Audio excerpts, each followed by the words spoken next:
Ezekiel chapter 44. Then the man brought me back to the outer gate of the sanctuary, the one facing east, and it was shut. The Lord said to me, "This gate is to remain shut. It must not be opened. No one may enter through it. It is to remain shut because the Lord, the God of Israel, has entered through it.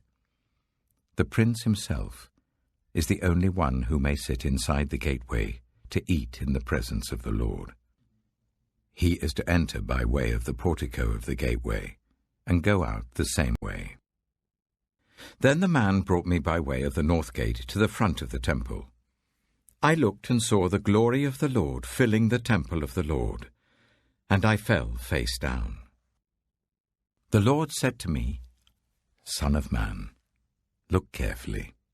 Listen closely and give attention to everything I tell you concerning the regulations and instructions regarding the temple of the Lord. Give attention to the entrance to the temple and all the exits of the sanctuary. Say to rebellious Israel, 'This is what the sovereign Lord says. Enough of your detestable practices, people of Israel.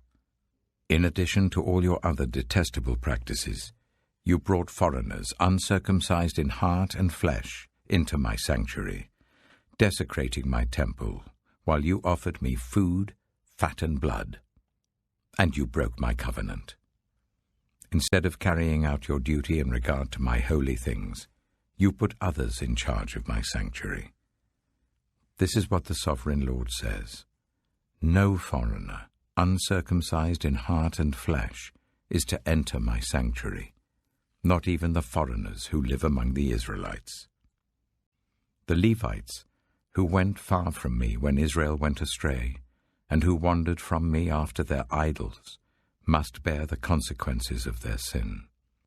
They may serve in my sanctuary, having charge of the gates of the temple and serving in it. They may slaughter the burnt offerings and sacrifices for the people, and stand before the people and serve them. But because they served them in the presence of their idols, and made the people of Israel fall into sin, therefore I have sworn with uplifted hand that they must bear the consequences of their sin, declares the sovereign Lord. They are not to come near to serve me as priests, or come near any of my holy things or my most holy offerings. They must bear the shame of their detestable practices, and I will appoint them to guard the temple for all the work that is to be done in it. But the Levitical priests, who are descendants of Zadok, and who guarded my sanctuary when the Israelites went astray from me, are to come near to minister before me. They are to stand before me to offer sacrifices of fat and blood, declares the sovereign Lord. They alone are to enter my sanctuary. They alone are to come near my table to minister before me and serve me as guards. When they enter the gates of the inner court, they are to wear linen clothes. They must not wear any woolen garment while ministering at the gates of the inner court or inside the temple. They are to wear linen turbans on their heads and linen undergarments round their waists. They must not wear anything that makes them perspire. When they go out into the outer court where the people are, they are to take off the clothes they have been ministering in and leave them in the sacred rooms and put on other clothes, so that the people are not consecrated through contact with their garments. They must not shave their heads or let their hair grow long, but they are to keep the hair of their heads trimmed. No priest is to drink wine when he enters the inner court. They must not marry widows or divorced women. They may marry only virgins of Israelite descent or widows of priests. They are to teach my people the difference between the holy and the common, and show them how to distinguish between the unclean and the clean. In any dispute, the priests are to serve as judges and decide it according to my ordinances. They are to keep my laws and my decrees for all my appointed festivals, and they are to keep my Sabbaths holy. A priest must not defile himself by going near a dead person. However, if the dead person was his father or mother, son or daughter, brother or unmarried sister, then he may defile himself. After he is cleansed, he must wait 7 days. On the day he goes into the inner court of the sanctuary to minister in the sanctuary, he is to offer a sin offering for himself, declares the Sovereign Lord. I am to be the only inheritance the priests have. You are to give them no possession in Israel. I will be their possession. They will eat the grain offerings, the sin offerings, and the guilt offerings, and everything in Israel devoted to the Lord will belong to them. The best of all the first fruits and of all your special gifts will belong to the priests. You are to give them the first portion of your ground meal, so that a blessing may rest on your household. The priests must not eat anything, whether bird or animal, found dead or torn by wild animals. Ezekiel chapter 45. When you allot the land as an inheritance, you are to present to the Lord a portion of the land as a sacred district, 25,000 cubits long and 20,000 cubits wide. The entire area will be holy. Of this, a section 500 cubits square is to be for the sanctuary, with 50 cubits around it for open land. In the sacred district, measure off a section 25,000 cubits long and 10,000 cubits wide.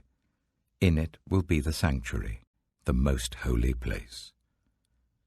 It will be the sacred portion of the land for the priests who minister in the sanctuary and who draw near to minister before the Lord. It will be a place for their houses as well as a holy place for the sanctuary. An area 25,000 cubits long and 10,000 cubits wide will belong to the Levites who serve in the temple as their possession for towns to live in. You are to give the city, as its property, an area 5,000 cubits wide and 25,000 cubits long, adjoining the sacred portion. It will belong to all Israel. The prince will have the land bordering each side of the area formed by the sacred district and the property of the city.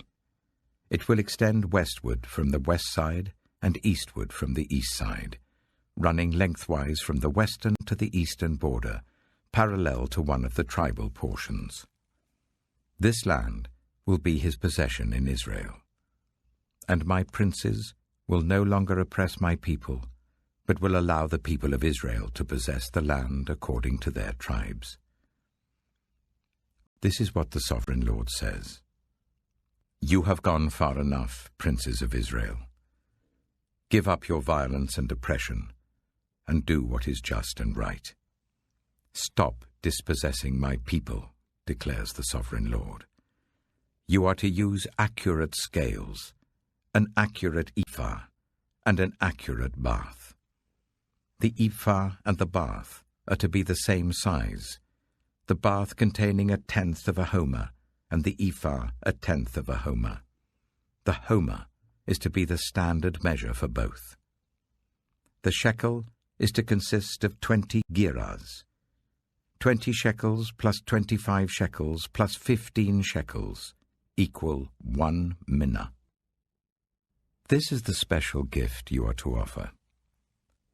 1/6 of an ephah from each homer of wheat, and 1/6 of an ephah from each homer of barley. The prescribed portion of olive oil, measured by the bath, is 1/10 of a bath from each core, which consists of 10 baths or 1 homer, for 10 baths are equivalent to a homer. Also 1 sheep is to be taken from every flock of 200 from the well-watered pastures of Israel. These will be used for the grain offerings, burnt offerings, and fellowship offerings, to make atonement for the people, declares the Sovereign Lord.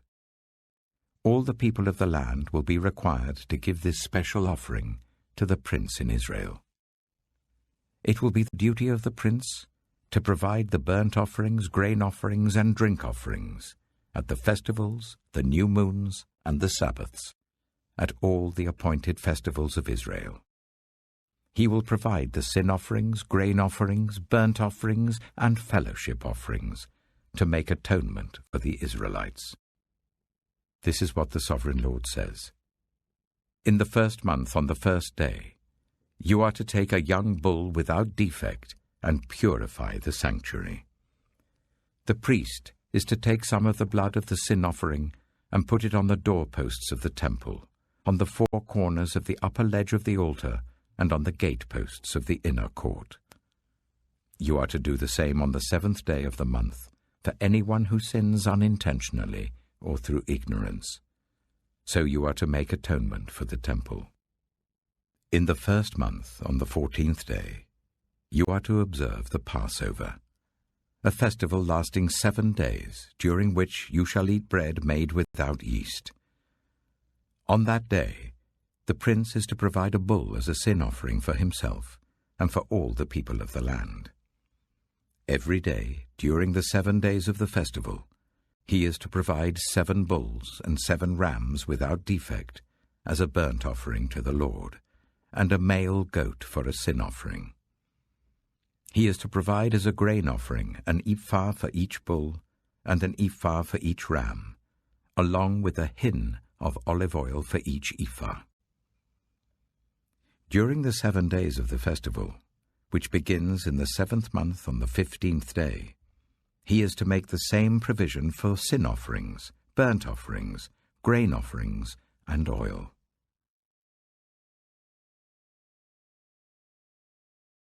3 John. The elder, to my dear friend Gaius, whom I love in the truth. Dear friend, I pray that you may enjoy good health and that all may go well with you just as you are progressing spiritually. It gave me great joy when some believers came and testified about your faithfulness to the truth, telling how you continue to walk in it. I have no greater joy than to hear that my children are walking in the truth. Dear friend, you are faithful in what you are doing for the brothers and sisters, even though they are strangers to you.